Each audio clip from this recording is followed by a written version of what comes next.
रांची के मेसरा ओपी अंतर्गत 4 युवकों की मौत हुई है और इस वक्त हम पहुंचे हैं नेवरी गांव में।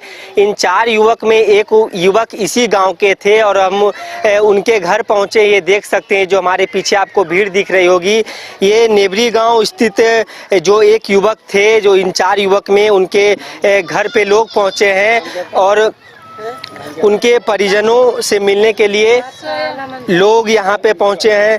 मैडम, सबसे पहले ये जानना चाहेंगे कि उन्होंने क्या कह के इस घर से जब गए तो क्या कह के कुछ बता के गए थे कि नहीं? बता के निकले थे। आप कौन हुए? बीवी, उनकी पत्नी है। क्या नाम था उनका पूरा नाम? शोएब अख्तर। अच्छा, क्या बता के गए थे, यदि आप बता पाए तो? गाड़ी लेने वाला आया था तो उसको बोल के निकले थे कि हमारे उन लोग को आधा रास्ता पहुंचा के। कौन से गाड़ी लेने आए थे? उतना नहीं जानेंगे। वो जगह खड़ा थे, रोड जगह, सेकेंड हैंड गाड़ी। हाँ। उसके बाद आप लोग कितने बजे उन्होंने बताया कि हम यहाँ जा रहे हैं, कुछ काम से जा रहे हैं या मछली मारने से बताया जा रहा कि मछली मारने गए थे? फिर घर आए, खाना खा के फिर निकले थे फोन करके, जिसके साथ गए थे तो साथ। अब इनकी मौत हुई है, यदि बृहस्पति से मौत हुई है या तो जो भी अब जांच का विषय है, जांच चल रहा है। अब आप लोग क्या चाह रहे हैं? देखिए, मातम का स्थिति है, बोलने की स्थिति में उनकी जो पत्नी है बोलने की स्थिति में नहीं है। पूरे घर में ये माहौल मातम का है, लोगों का यहाँ पे जुटान है। हमारे साथ उनकी माता जी हैं। माता जी, अच्छा ये बताइए, आपसे कुछ बातचीत हुई थी अंतिम बार उनसे? कब बात हुई? नहीं हुआ थे। क्या कुछ बोल के निकले? नहीं, हमसे नहीं बात हुआ है। हम 7 बजे रात में जाने हैं। 7 बजे? उसके बाद फिर आप लोग पुलिस को इनको नहीं, हम उसका पापा गया, उसका भाई गया, बहनों गया खोजने। उसका बाद पूरा गांव का जान गया, उसके बाद सब गया। तो फिर जानकारी मिली। अच्छा, ये जो 4 युवकों का जो शव बरामद किया गया, ये कितने बजे वहाँ से लाया गया? अभी दिन में, रात में तो हमको नहीं पता है, हम नहीं जानेंगे। तो इस वक्त हम चुट्टू गांव पहुंचे हैं। चुट्टू गांव में शाहिद नूरुल्लाह भी एक युवक थे जिनकी दुखद मृत्यु हो गई है। उनके परिजन हमारे साथ हैं, उनके पिताजी हैं। सर, क्या नाम हुआ सर? मेरा नाम अब्दुल अजीज हुआ सर। आपके लड़के थे? जी हाँ, शाहिद नूरुल्लाह बहुत नेक लड़का था। क्या उम्र थी सर उनकी? लगभग 23 साल। 23 साल। क्या करते थे वो? अभी पैथोलॉजी का अभी फाइनल उसका था, वो अभी ट्रेनिंग दे रहा था। ग्रेजुएशन रांची कॉलेज से किया, एग्नू से कंप्लीट किया वो आपका कंप्यूटर क्लास, और ये प्रैक्टिकल में अभी जो है ट्रेनिंग दे रहा था। थ्योरी कंप्लीट था और ये इस तरह का मछली मारने जाता नहीं था। ये चला गया, मौत थी। हम लोग रात को कुछ समझ नहीं सके। जब आए तो पता चला कि लड़के अभी तक आए नहीं हैं। कुछ लड़कों को भेजा गया, अब कहाँ भेजे? बारिश भी हो रही थी, समझ नहीं आ रहा था कि कहाँ भेजे। फिर पता लगा है कि जो मछुआरे सब हैं, मछली मारने वाले, उन लोगों से, तो उन लोगों ने बताया कि BIT से नीचे जो है वहाँ पे मछली लगती है, शायद वहीं गए हों। फिर हम अपने लड़कों को और भी गांव के तमाम नौजवान गए, तो पहले तो गाड़ी मिली, तो हम लोगों को पता चला कि भाई अब वो सब नहीं है। फोन पर फोन हम लोग कर रहे थे, रिंग हो रहा है, कोई नहीं उठा रहा है। काफ़ी परेशानी बढ़ी, हम लोग रात भर परेशान रहे। लगभग 11 बजे लाश हम लोगों को मिली, तो थाना हम लोग आए। बहुत तरह की बात होती है जब स्पोर्ट में किसी तरह का जब कोई मामला हो जाता है। थाना प्रभारी से हमने कहा कि भाई ऐसा किया जाए, हम लोग सुबह स्पोर्ट में जाते हैं और अपने तय उसको निरीक्षण करते हैं, देखते हैं मामला क्या है। तो पता चला कि आसमानी जो है बिजली की गिरने की चपेट में वो सब आ गए और उसी के जद में आने से चारों हलाक हो गए। और ये बहुत हम सब लोगों के लिए काफ़ी दुख की घड़ी है। आप लोगों से भी हम गुजारिश करेंगे कि इस सिलसिले में इनका एकलौता यही बच्चा था आसिफ, और वो जो मकसूद जो डेट किया है उसके भी कई बाल बच्चे हैं। और सर ये जो है आसमानी जो है आपदा में सरकार के तरफ से जो भी कानून है दिया जाता है वो दिया जाए मुआवजा, ताकि उनके बाल बच्चे है ना सबों के घरों में कम से कम दुख में कुछ कमी हो जाए और उनके बाल बच्चों की अच्छी तालीम का एक नज़्म हो जाए। तो हम यही आप लोगों से उम्मीद रखते हैं और बहुत बहुत शुक्रिया भी अदा करते हैं कि आप लोग मेरे दरवाजे तक आए इस आपदा की घड़ी में, तो मैं बहुत शुक्रगुजार हूँ। सर ये आपके कितने लड़के हैं? मेरे 2 लड़के हैं। 2 लड़के हैं। अच्छा, जब यहाँ से शाहिद जी निकले तो कुछ बता के कि हम यहाँ जा रहे हैं वहाँ जा रहे हैं, कुछ घर में जानकारी दिए? असल में हम लोग एक मैयत में गए हुए थे, इसलिए हम लोगों को नहीं पता चल सका। ये अपने साथी के साथ, वही आसिफ के साथ निकला सेकंड हाफ में और चला गया। हम जब आए 8 बजे रात तो पता चला कि घर में गाड़ी नहीं है।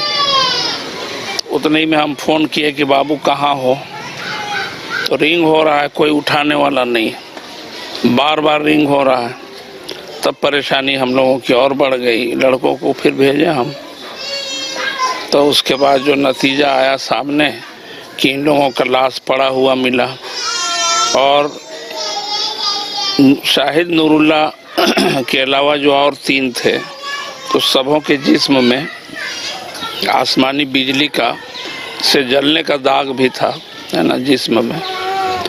शाहिद नूरुल्ला का या तो हार्ट अटैक हुआ, चूँकि उसके कान से ब्लड निकला हुआ था, और सर में जो गिरा था उसकी चोट थी, उसको उससे भी ब्लड आया था। 3 युवक में दूसरे युवक के घर पे हम पहुंचे हैं जिनका नाम आसिफ अंसारी बताया जा रहा है। उनके परिजन हमारे साथ हैं, पिताजी हैं। सर क्या नाम हुआ आपका? अब्दुल जब्बार अंसारी। पिताजी हुए आप? हाँ, पिताजी हुए।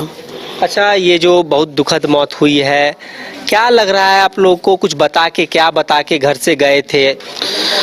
सर बात है कि सुबह हमसे तो भेंट नहीं हुआ था बाबू के, है ना। मैंने जाने समय हमसे नहीं कुछ बोले थे। हम जब गए थे उसके बाद वो निकले थे, मैंने करीब 12:30-1 बजे।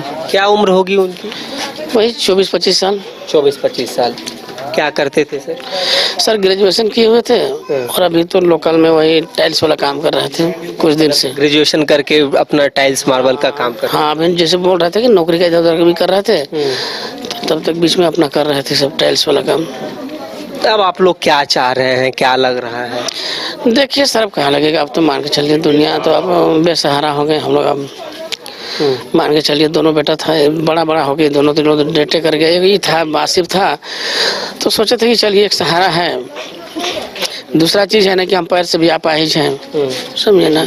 ये पैर, मेरा पैर भी अपाहिज है, माथा में भी लकल है, हम भी एक्सीडेंट किए थे। तो ये अब आप लोग ब्रजपात से मौत हुई है, ये तो हाँ कंफर्म है कि ब्रजपात से ही मौत हुआ है बाबू का, मतलब तीनों का, चारों का।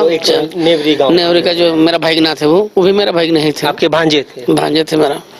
अच्छा, तो अब आप लोग सरकार से जो ये आपदा में ये जो होती है ये मुआवजा सरकार से मिलनी चाहिए? हाँ मिलनी चाहिए, सरकार जितना मदद कर दे हमारे लिए उतना भला है।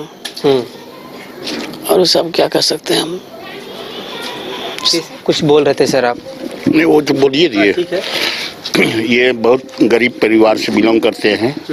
इनको सरकार की तरफ से जितना अनुदान मिल जाए वो कम ही है। आप लोग को सहायता की ज़रूरत है।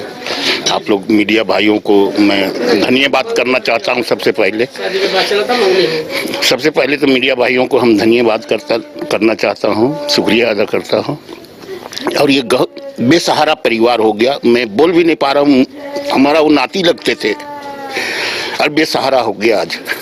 ये घर ही बेसहारा हो गया। वो भी ये जो हमारे दामाद बाबू लगते हैं, ये विकलांग खुद है, ये खुद भी विकलांग है और 2 बेटा था, दोनों इनका गुजर गया अभी 2-3 साल के अंदर।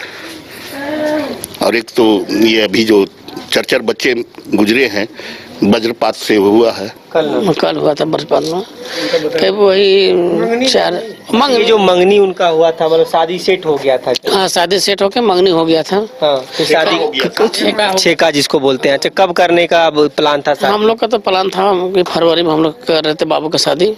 फरवरी में सोचे थे? हाँ, सोचे थे कि हम लोग फरवरी में शादी कर लेंगे।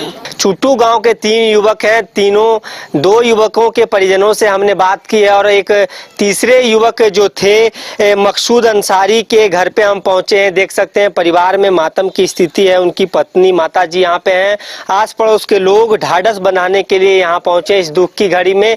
यही उनका घर है। ये घर की स्थिति भी आप देख रहे होंगे। घर में मात्र एक ही वही कमाने वाले थे, मकसूद अंसारी, जिनकी वज्रपात में दुखद मृत्यु हो गई है। माता जी क्या बोल के घर से निकले थे, कुछ बता के गए थे आप लोगों को कि नहीं? कुछ नहीं बोले थे, कुछ नहीं बोले थे। कुछ तो फिर आप लोगों को कब पता चला कि अभी तक घर नहीं आए? फिर क्या आप लोगों को कैसे जानकारी मिली? सांझ हो गया ना, उसी तो सोचे कि बेरा रुकता है, मेरा बेटा आ जाता है, तो अभी नहीं आए हैं। इसलिए बोले कि सबको फोन करो, जो मछली मारने जाते हैं सबको फोन करो। सब फोन करे, यहाँ तो सब खोजने चल गया और वही सब खोज के लाया। हाँ। अच्छा, क्या करते थे? क्या कुछ काम करते थे? हाँ, रंग पेंटिंग का काम करते थे। हाँ, पेंटिंग उसी से पूरा परिवार चलता? हाँ, उकरे से चलता रहा है। और कोई आपके लड़के हैं? हाँ, 2 नाती थी, एगो नातिन है। हम छगरी पठरू मन राखी ला। अच्छा, चलिए उनकी पत्नी भी, हम उनसे बात करने की कोशिश करते हैं। आपको तो जरूर कुछ बता के गए होंगे कि हम यहाँ जा रहे हैं, इस काम से जा रहे हैं। बोल के गए थे मछली मारने जा रहे हैं। हाँ। उसके बाद फिर नहीं लौट के नहीं आए? नहीं आए। मगरिब का बाद हुआ तो हम सबको बोल रहे हैं कि थोड़ा फोन कीजिए, तो काहे नहीं आ रहे, तो फोन ही नहीं उठा रहे लड़का सब। ये अपना फोन मोबाइल छोड़ रखे थे घर में। तब लड़का सब गए खोजने तो वही मिला, मरा हुआ 4 मिला। अच्छा, अब ये आप लोग अब क्या चाह रहे हैं, क्या कहना चाहेंगे? क्या कहना चाहेंगे, मेरा छोटा छोटा बच्चा है, मेरा घर का मुखिया नहीं है, तो कुछ मदद चाहिए ना सरकार से, मुआवजा। हाँ, कैसे पालेंगे बताइए? कितने बच्चे हैं आपके? 3 बच्चे हैं। 3? 2 लड़के? 2 लड़के 1 लड़की है। पीछे बड़ी लड़की है, पीछे खड़ी। अच्छा, एकमात्र व्यक्ति थे जो किस घर को चलाते थे, मुखिया थे घर के? मात्र एक ही थे और कोई नहीं है। पेंटिंग का काम क्या करते थे? हाँ, रंग पोचाड़ा करते थे। अच्छा, अब पापा नहीं रहे, अब पापा सब कुछ लाके देते होंगे आप लोगों को। अब क्या चाह रही हैं आप लोग? कौन सी क्लास में पढ़ती हैं आप? 7th में। आपके ये 2 भाई हैं? तो देखिए, बच्चे हैं, बच्चे के चेहरे पर ये दुख देखा जा सकता है। लोगों में ये जो वज्रपात के कारण मौत हुई है, ऐसे में सरकार से मुआवजे की डिमांड की जा रही है। पूरे घर में गम का माहौल है और इन 4 युवकों की जिस प्रकार से घर वालों ने भी पुष्टि की है, वज्रपात के कारण ही कहीं ना कहीं मौत हुई है। ऐसे में सरकार से मुआवजे की भी डिमांड की जा रही है कि इस दुख की स्थिति में कुछ राहत मिल सके लोगों को, क्योंकि इस परिवार के एकमात्र कमाने वाले व्यक्ति थे मकसूद अंसारी, जो कि पेंटिंग का काम किया करते थे और अपने दोस्तों के साथ मछली मारने के लिए गए थे। BIT मेसरा के पीछे एक नदी है, वहीं पर गए और वहीं पर उनकी दुखद मृत्यु हो जाती है। तो ऐसे में परिवार में गम का माहौल है, 4 परिवार में गम का माहौल है और सरकार से मुआवजे की भी डिमांड है कि सरकार मुआवजा दे, वज्रपात से मृत्यु होने में जो कहीं ना कहीं जो राहत मिल सके परिवार वालों को। तो फिलहाल इस खबर में इतना ही। अपने सहयोगी राजवल्लभ के साथ सौरभ सिंह, न्यूज़ बाइस्कोप, रांची।